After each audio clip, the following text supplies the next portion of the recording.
Welcome to report number 1 from the Year Long Spaceholder Training of Possibility Management, the space to practice and learn holding space for healing and transformation in a context of radical responsibility. And I just want to say a few things about just that first week that has really kicked off. We're 77 people in this group, and I think what is incredible to notice is what possibility management really has created and is these days around the world is we are a community of practice. So when possibilitators come together, we don't come for this purpose of like a childhood purpose of like that's trying to, I want to be seen, or I want to be accepted, or I want to belong, or I want or I want people to tell me that I'm okay from what like that I didn't get from my parents. And we also don't have this purpose of a certification program or a university program where it's like I'm going to try to be the best so that I can compete for clients or market share in this market of healing and transformation, like evolution of consciousness that's happening around the world. There's a different purpose that is happening, which is we come together to practice.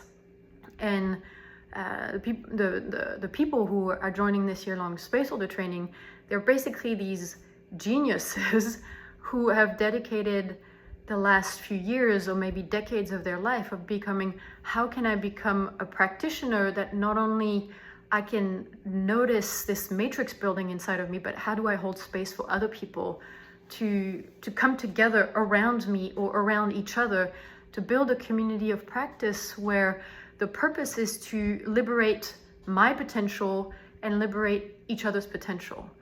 And is to get at that Archiarchy and this evolution of consciousness just does not happen alone.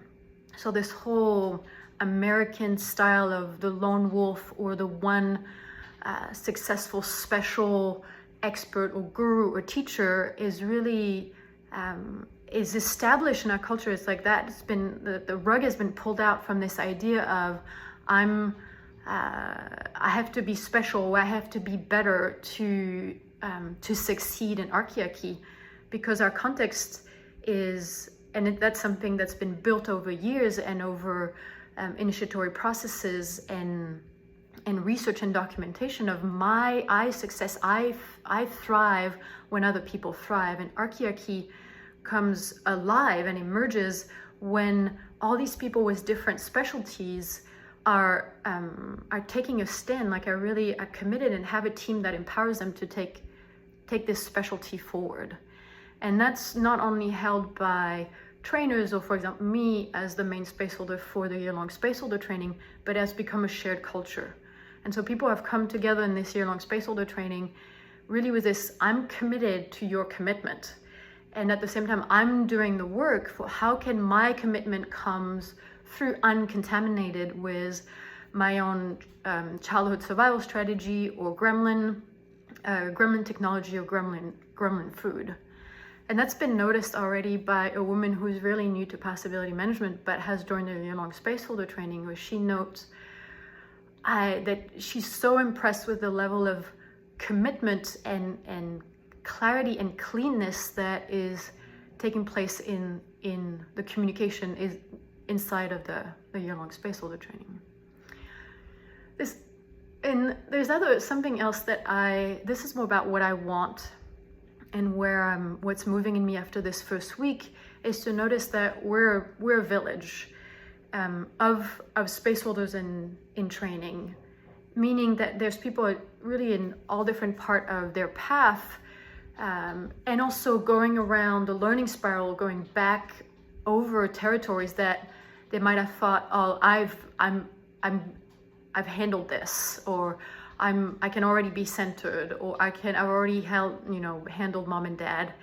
But going to the next level of depth and extraordinary, going around the learning spiral of practice. What I notice is that there's really different groups of people challenged or at the edge of what they're learning. And one of the group of people is they're learning to hold space for themselves. So they're going back either maybe around the learning spiral, but it's how can I be centered? Like in what ways and for what reason, for what benefit am I giving my center away? Or learning to have a clean space, and also not only for themselves, but for their game world. So it's cleaning themselves from expectation from other people, from energy from other people. Also a clean space to distinguish, is this a want that I want from my being, or is this a want from my gremlin? So there's this group of people, it's like they're really at this edge of, I'm learning to hold space again, to hold space for myself as I'm engaging with the possibility of holding space for other people.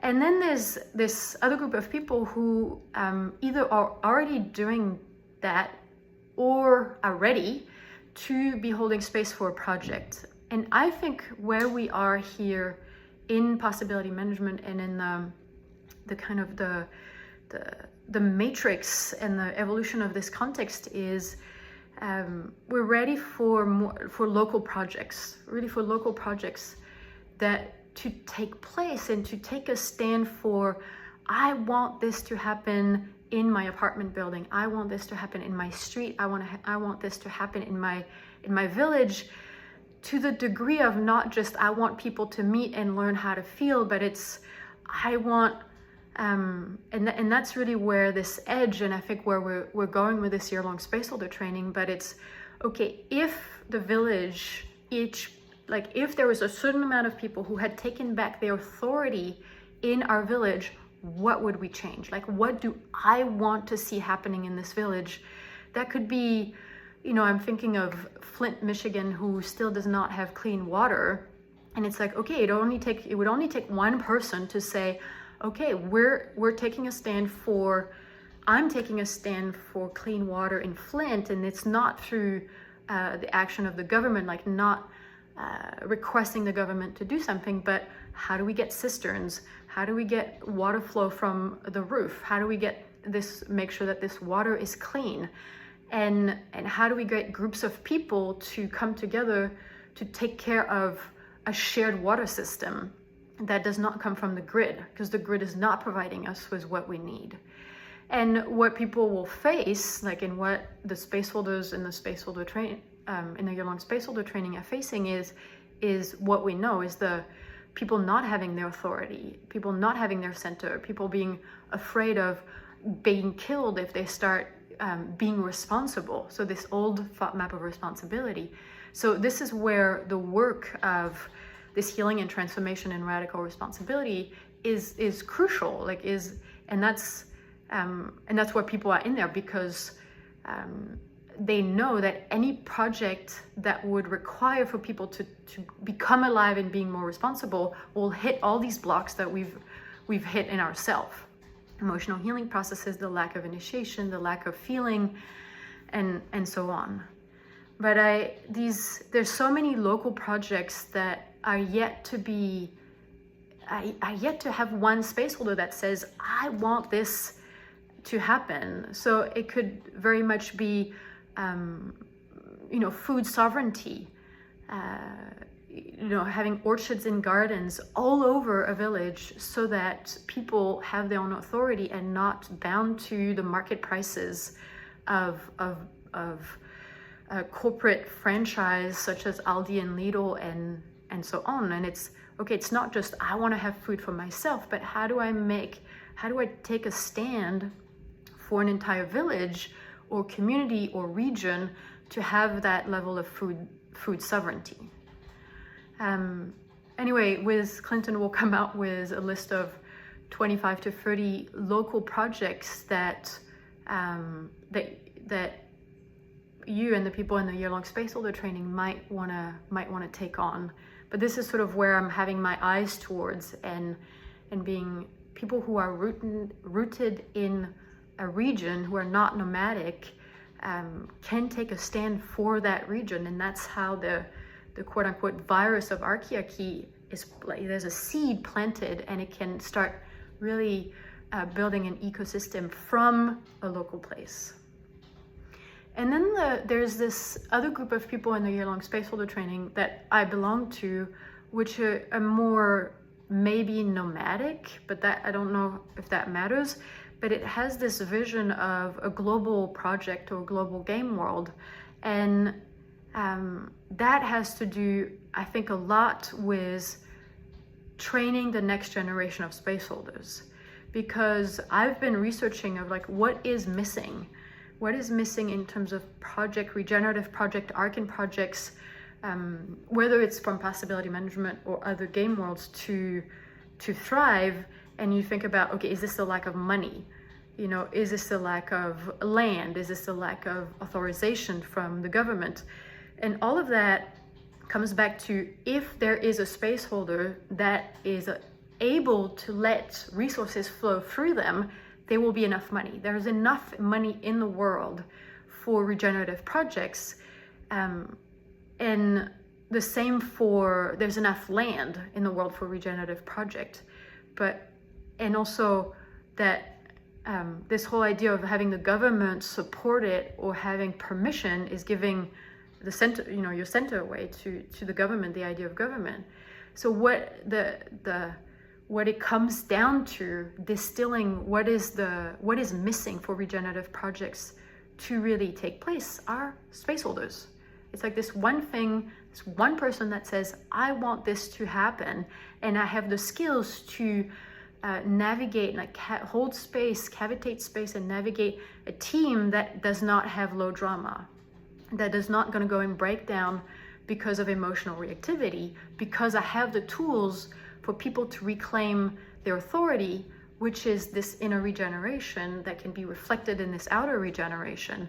I have the tools, the means, the team, the support, the empowerment for a regenerative project, for human in a regenerative project to come together. And from that, money will flow. Money, time, resources, people, and you notice it, if the people who are not psychopaths, they're hungry for aliveness, they're hungry for something real. And so this idea, and that's a lot of people are facing that in the year-long spaceholder training, this idea of people don't want to, is the feedback from the universe of people don't want to participate in what you are offering right now, which means that it's probably lacking aliveness, it's lacking empowerment, it's still contaminated or has this flavor of pressure or judgment or grading or school or being an employee. So it's the question that people who are building village of spaceholders and spaceholder training is really this question of how do you become the thing that attracts people because they become more alive. And it's not everybody wants to become more alive, but there's enough people who do want to become alive that the reasoning of, it's radical responsibility is too much for people is a clever justification and conclusion from the box of the spaceholder to not go through their next liquid state.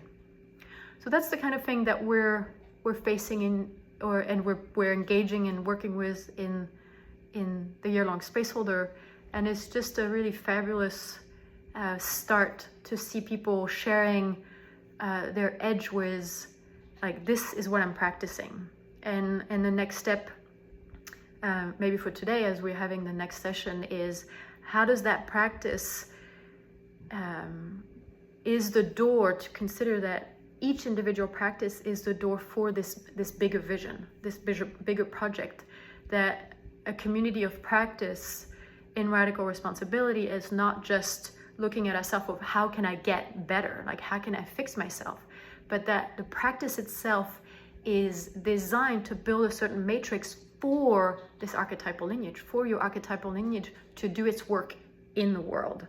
And so this is turning, this outwards turning towards the world and having this double vision of what is my practice, what is the matrix I'm building in my evolution for my own aliveness, so that I can look at the world in a more loving, empowered, but also full of possibility. That's why we call that possibility management.